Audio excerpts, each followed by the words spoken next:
friends, and welcome back to my channel.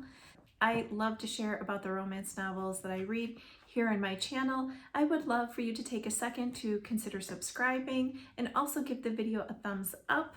When you do that, it not only helps my channel, but it will help this video get shown to more people here on YouTube, and that's great for the authors that I talk about. Today's video is on the book Meet Me in the Sunflowers by Sophie Blue.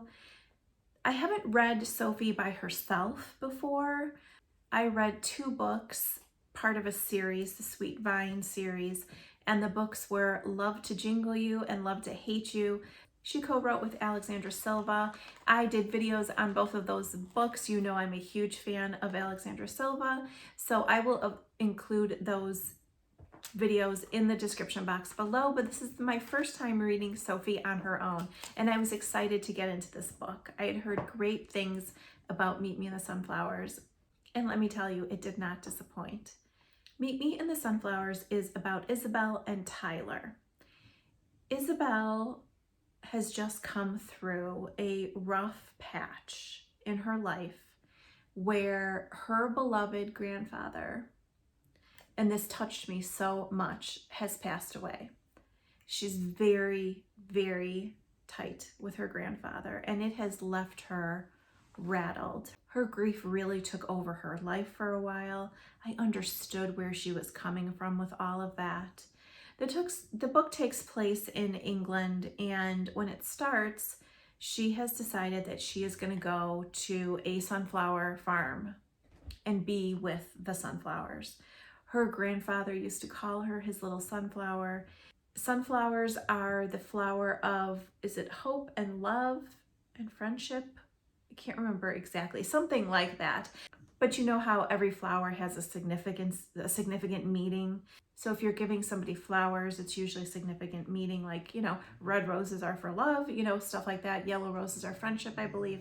Anyway, sunflowers have a specific meaning, and he really ingrained in his love of sunflowers and of his granddaughter, Isabelle, this connection to that flower, and she feels very close to him being with the sunflowers. He's given her a little necklace she wears, and she's just kind of coming out of the fog. She's feeling like she's a little stronger. She can start getting her feet underneath her again.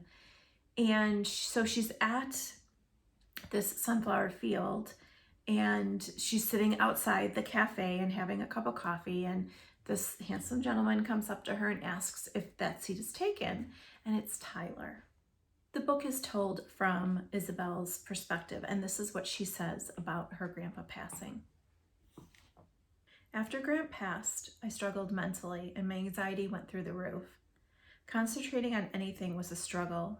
Reading and writing poetry have always been my escape. I love poetry, always have, but I haven't been able to really write since he passed. Only little words and phrases here and there. I miss it. It's always been an emotional outlet for me, but it's as if words just can't do justice the weight of my loss. It took a lot of visits to the doctor, support from my parents, and a therapist to get me to where I am today. I unraveled, and it was awful, but I feel like I'm slowly finding my feet again. I understood very much Isabelle's, where she was, and something that I really loved about this book is Isabelle looking for signs or getting signs that she's where she's supposed to be. And, she says at one point, meeting Tyler, is it a coincidence? And it's like, girlfriend, no, it's not.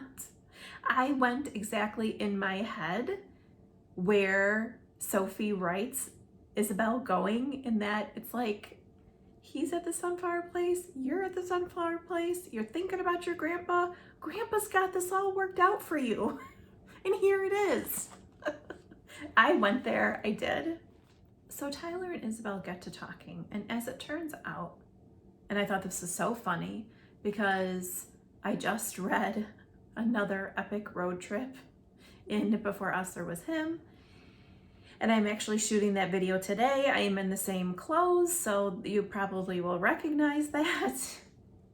In Meet Me in the Sunflowers, Tyler says to Isabelle, if you're up for a sunflower road trip, meet me here on Friday. through their conversation, we know that Tyler has been on kind of a journey of his own. He's been traveling around Europe, and I thought that was so funny that, of course, the next book I read has another great road trip love story in it. And I really thought this particularly was really cool, because what they end up doing is they end up taking a road trip to all the sunflower fields, farms, whatever, all across Europe. How amazing is that? Doesn't that sound so much fun? They go to Italy, they go to Spain. I loved reading about all of that. I loved that Tyler shows up when they decide they're gonna go. He shows up and he's got it all mapped out. He knows exactly where they're going. He's planned hotels, he's planned things for them to do. And for her to be able to give that trust to him,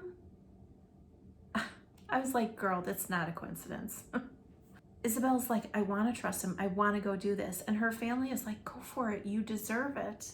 And somewhere she finds the strength to do it. And somewhere along their journey, she gets herself back. Tyler is only a little part of that.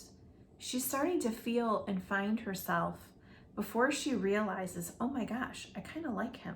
Of course, he's handsome and she's attracted to him. And he's attracted to her. He wouldn't invite her to go on this trip, right? But it kind of took her by surprise. All of a sudden, she's like, oh, well, I kind of like him. Isabelle starts to get inspired by where they are and what they're doing, and they're taking pictures. Oh my God, it was so freaking sweet. Isabelle has a picture of her grandfather. Is it the two of them? Maybe it's the two of them. And she's bringing it along to other places. And she takes a picture of herself in the field of sunflowers holding the picture with her grandpa. Oh my gosh, I got all filled up when they started doing that. And like, Tyler is in on it. He gets it. He's there with her. He understands her emotional connection to what she's doing and her grandfather, and he's nurturing that. And I loved that about him. It's funny, at one point, Isabelle says, I buy more diaries and notebooks than I will ever need just so I can make them pretty. And I was like, girlfriend, same. Here's my pretty notebooks that I made and I can't wait to use. And I'm so excited to share them with you guys. Shameless plug, I know. But here's the thing. I have talked about on my channel before about how I believe in signs. I believe that God has a way of showing us that we are where we're supposed to be in life, or helps lead us on the path.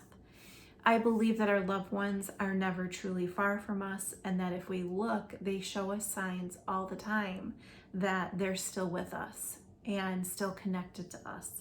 So reading this book, I felt very at home with Isabelle and her journey. And then I got a little sign like that she says that about the notebooks. And I had just, shared with you guys about my new, collection that I'm putting together on Amazon and why I did it. And it was like a no-brainer. I was like, okay, like, I'm good. This book is like what I'm supposed to be reading right now. And then she says this: the power that comes from words has always appealed to me. Words can make you laugh, make you cry, make you fall in love. They can hurt you, heal you, save you. I love the idea that my words could affect someone else, make them realize they're not alone and someone else has gone through the same. Words give hope. Absolute perfection. Totally agree. Isabelle writes, and Sophie has included some poetry in the book via Isabelle's perspective. I loved all of that. I love poetry. So I was like, oh my God, I was supposed to read this book. As Isabelle and Tyler are taking their relationship to the next level, I knew at some point, of course, something's gonna happen. But this was so sweet of Tyler, and I totally swooned in this moment. Do you have that picture of your granddad? He asks, unpacking our picnic we purchased from a shop down the road and setting it all out on the blanket. Of course, why? I ask, pulling the picture from between the pages of my notebook. He gently takes it from my hand and props it up on the picnic blanket, leaning it against his bag. I thought he might like to join us today, have a picnic amongst the sunflowers with us. His smile undoes me. That and his sweet gesture has me internally swooning, and I know, without a shadow of a doubt, I'm in trouble. Okay, that was so sweet. But there is drama to be had, and I was sad when it did happen, but we do get a happily ever after at the end of the book. Thank goodness. Let me know if you have read Sophie's other books. I would love to hear. I welcome you to come over to my social media and say hello to me over there, which is Kat Reads Romance on Facebook, Instagram, and TikTok.